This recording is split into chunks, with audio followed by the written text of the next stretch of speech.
Hello creation, I hope you're well.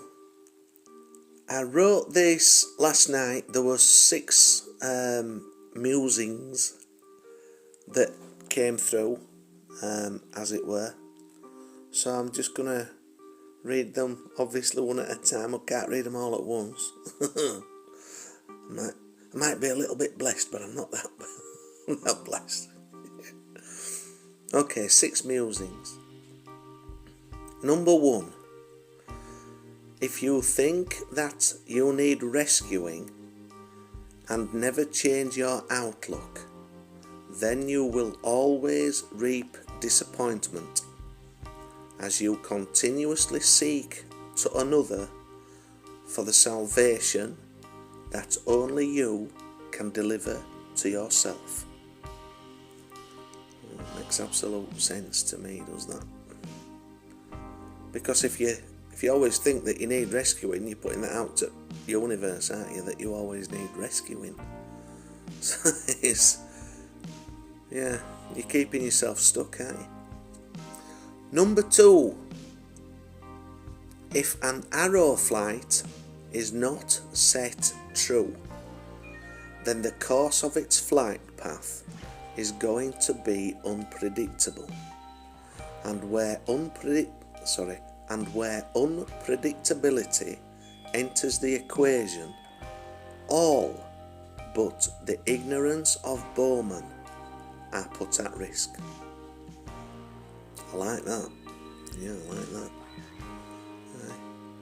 I don't like that. He's the safest one, isn't he? Everyone else is in peril. Where's that? Is it on coast? Number three.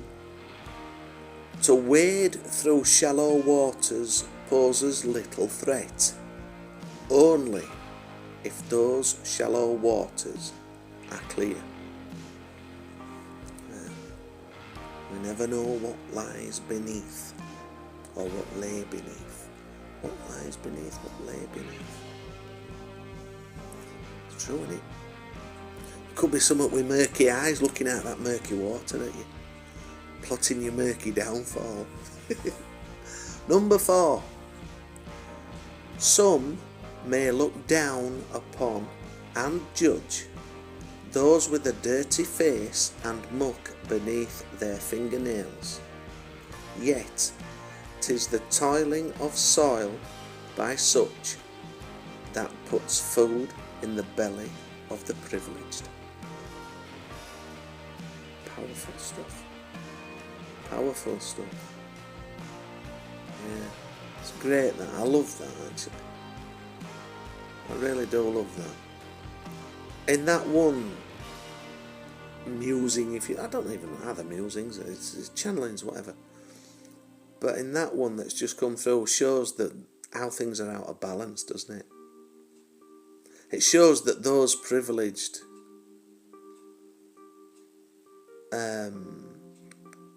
need. It shows of their need for that of those who put in the toil and hard work to keep them in there, to keep them fed, you know. And then there's when you look at it on the other hand, it's those with the privilege who are possibly the ones who are funding it anyway. So it's like it's the polar opposites, isn't it? You can't have one without the other. You know, one benefits the other, even though when you look at it, it's not balanced out right, is it?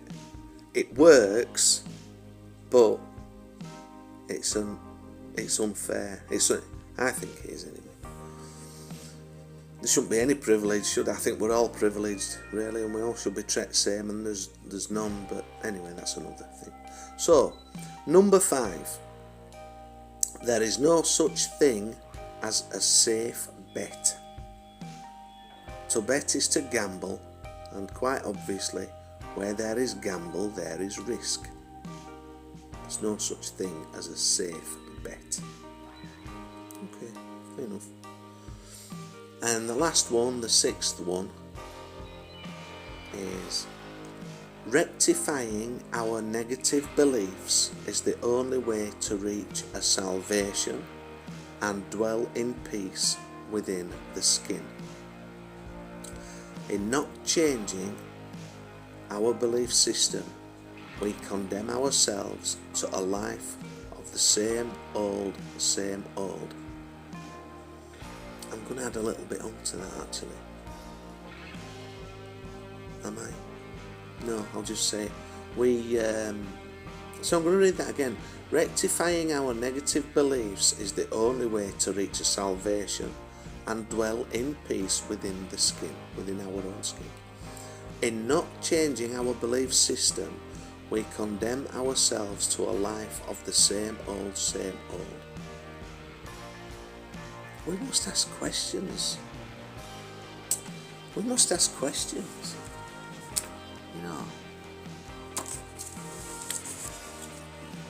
You know, when it's said that we must challenge that which we are taught.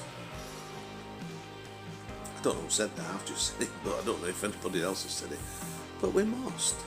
Why,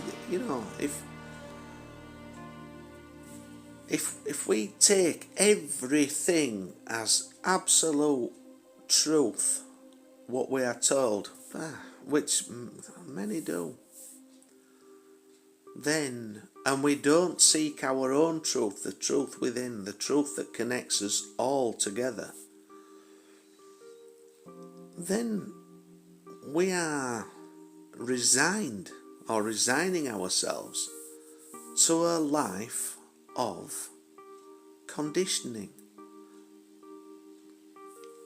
by others within a system that's been set up to keep us in playing the role of the slave.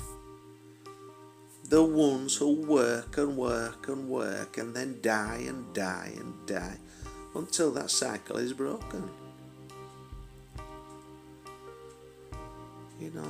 And how do you break a cycle like that? Well, it's not. It's the system that's broken. It's the system that's crumbling. It's the system that every empire, as has been said, crumbles. And as I've said many times, and I will always say it, because it's plain to see that this system, this world system, is not working. Not for all of us. The only way in which we can thrive and survive happily within a system that's flawed as much as it is, with the corruption and all the negative aspects of it, is to take our power, our own power, and realise that once this takes work, don't get me wrong, it's not been an overnight thing, and as I've bat on about time and time again, we have to do the inner work, we have to seek within. Now, and this was said as well, I can't remember where I read it or heard it or watched it on video, but it's true. What better place to hide the truth than within the self, within the mind, within the heart, within the soul, within the system of existence? Because how many sit there and sit in silence in a world of fussiness, of much distraction? Not many. But that is what we need to do so that we can free ourselves from this mind conditioned system that we live in. It works, and if you don't give it a go, you never know, and you will keep yourself within that system, and that cycle will keep going over and over and over. Only my opinion. That's it. I'm not going to say for today, for now. If you're in the dark, wherever you are, you be the light, you be the love, you light it up, and you will make a difference in this world. Bye for now.